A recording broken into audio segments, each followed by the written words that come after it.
kumikilos? Nilalapastangan ng batas. Kongreso. Kung ayaw nyo madamay nyo sa Kongreso, umalis na kayo. Tangina nyo! Binababoy nyo ang batas. Binababoy nyo ang mga Pilipino. Kayong mga Pilipino na hindi kayo nasasaktan, hindi nyo naramdaman. Ako, kami, ni Supremo, naramdaman namin.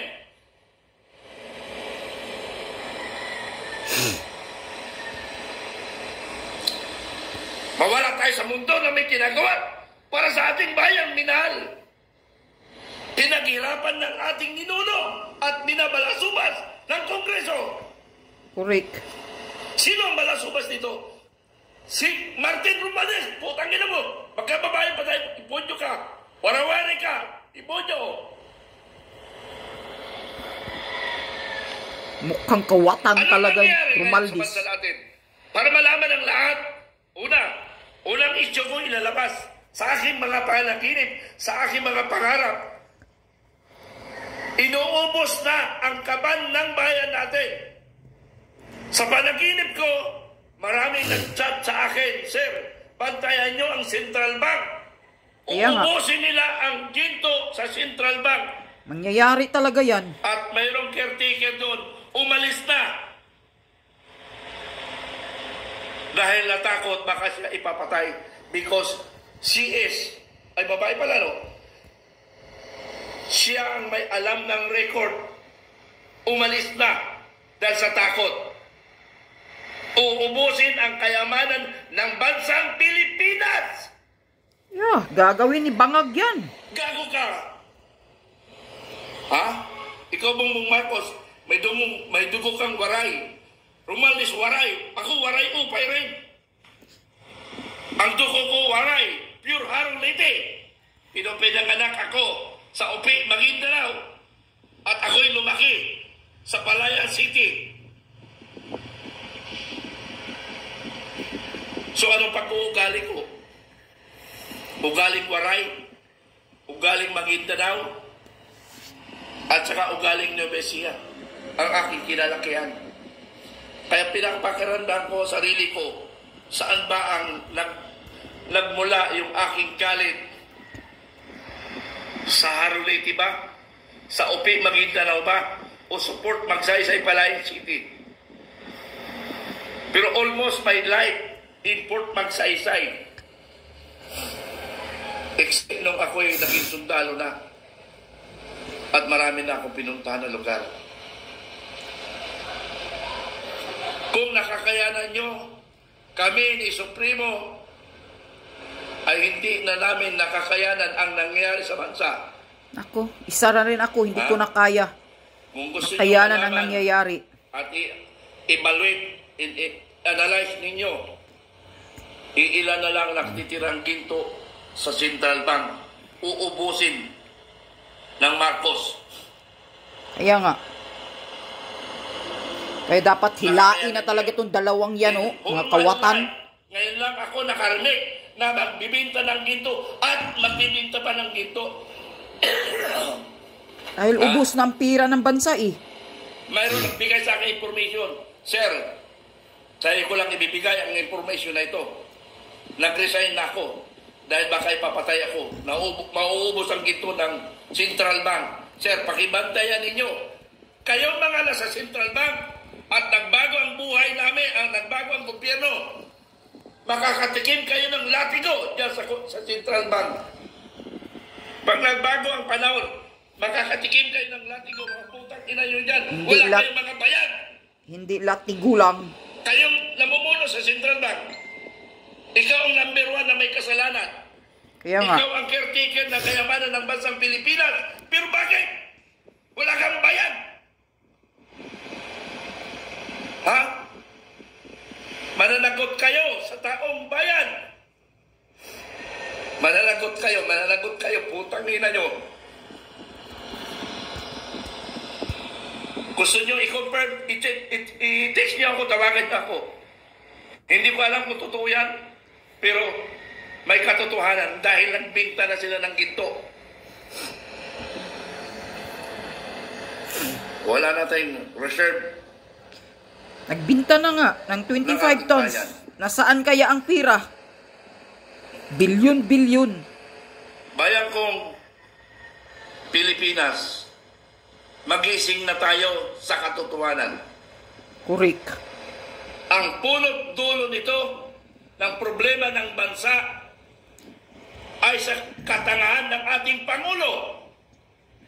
Bakit siya tanga? Nagbabalikta siya sa First Lady at saka kay Congressman Romaldez. Gago ka talaga, Pangulo ka. Ikaw ang Pangulo, hinalal ka ng taong bayan, pinagkatiwala ka ng taong bayan, and yet, hindi mo kayang mamuno. Paano, adik? Kaya nga. Pero ang problema, mga kababayan, para malaman nyo, mga kababayan ko, para malaman nyo mangyayari sa ating bansa, i-impeach sila sa Inday Sara for a budget of 3 trillion. Impeach si Sara. Pag natangkay si Vice President Sara Duterte, sino papasok? Si Escudero. Si Escudero ang uupo. Pagkatapos, i-impeach, pagkaupo ni Escudero, impeach Bongbong Marcos. Sa usapan nila yan, i-impeach mo, alisin natin, voluntary resign ako, pero through impeachment, o whatsoever taktika nila, impeachment or resign. Dahil ang sentro ng ating issue is the bangag president in weak leader, in tangang leader. So, pag naalis ang tangang leader, papasok ay si Escudero. Who is the next Vice President? The Speaker of the House. Kanila ng gobyerno. Ano magagawa natin? Wala rin ba yung si Escudero? Siyempre, makikinabang rin Ay, magiging nako. Pangulo lang, ganun lang Si Binabaing Diba? Kilay. Nababasa nyo ba yun? Hindi. Nababasa nyo? Hindi.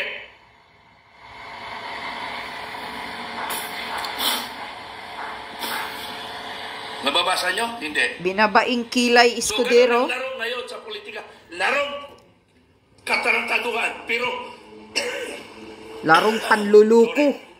sino ang may kaisipan nito? Hindi yung dalawa. Yung gaga at saka gago. Ha? Abogado Sila yung may mga plano niyan. Gusto nilang hawakan ang gobyerno. Ayaw na nilang bitawan. Nahawa nga, sabi nga, I'm sorry for the word, na minahal kong Marcos. Lahin nyo talaga rin, Marcos. Lahing kawatan. Pag humawak ng kapangyarihan, ayaw nyo nang bumitaw. May isang sulat ng open letter ng dating retired na isang abogado, si Brigadier General Virgilio Garcia, na nanawagan siya, this is your last chance to recover the name of family of Marcos. Huwag mong sirain ang pangalawang pagkakataon na may balik sa magandang pangalan ang Marcos. Inyet, sinira mo putang ina mo. Minahal ko ang Marcos. Bakit? Gago yan. Bangag na yan. Wala sa utak niya yung magiging leader. Basta ang sa kanya, nakaupo siya. Gago.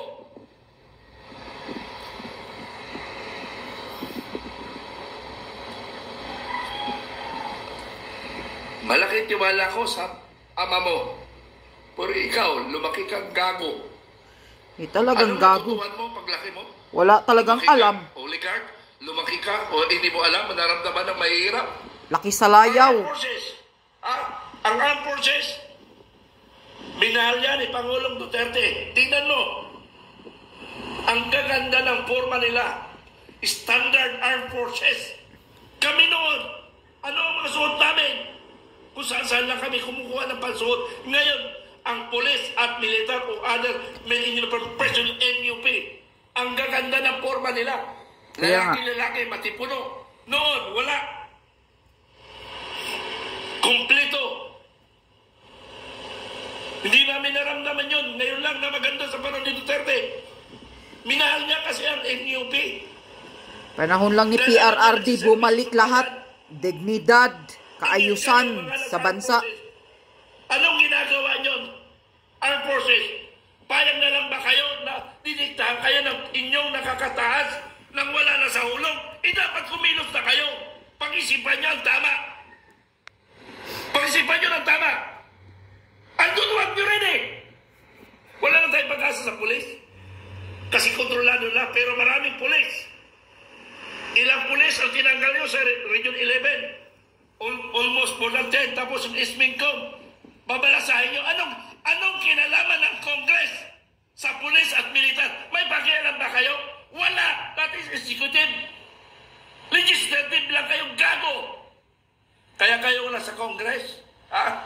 Kayong mga nasa Congress? Ha? Kung ayaw nyo masama na masunog o lumayas kayo sa Congress at huwag nyo na sundin si Martin Romualdez because siya ang simula ng gulo ng Pilipinas. Romualdez!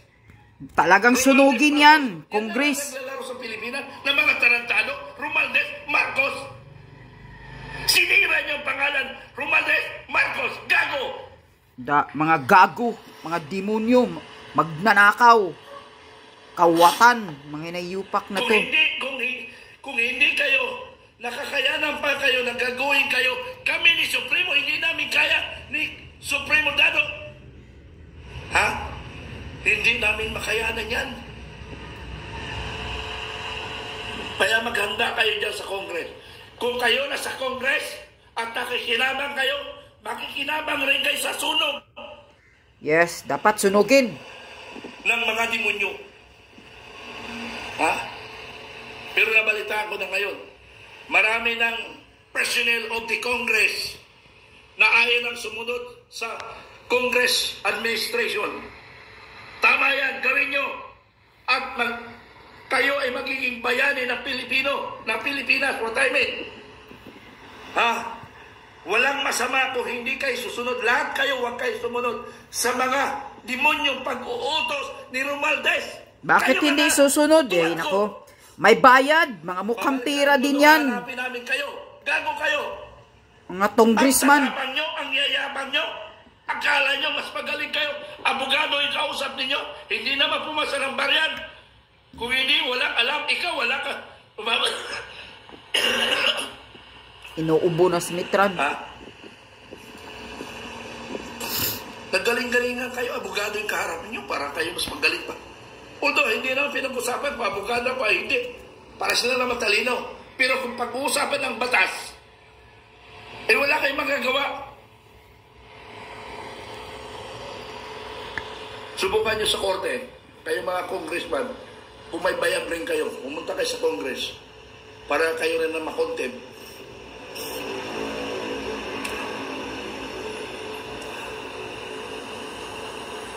Wala na tayong maasahan sa gobyerno ni Bangag Marcos Jr. at sa kawatang Tambaluslos. Minal. Garapalang panluluko na ito sa atin. Gising na kayo mga Pilipino. 14 anyos ako. Huwag magtanga-tangahan.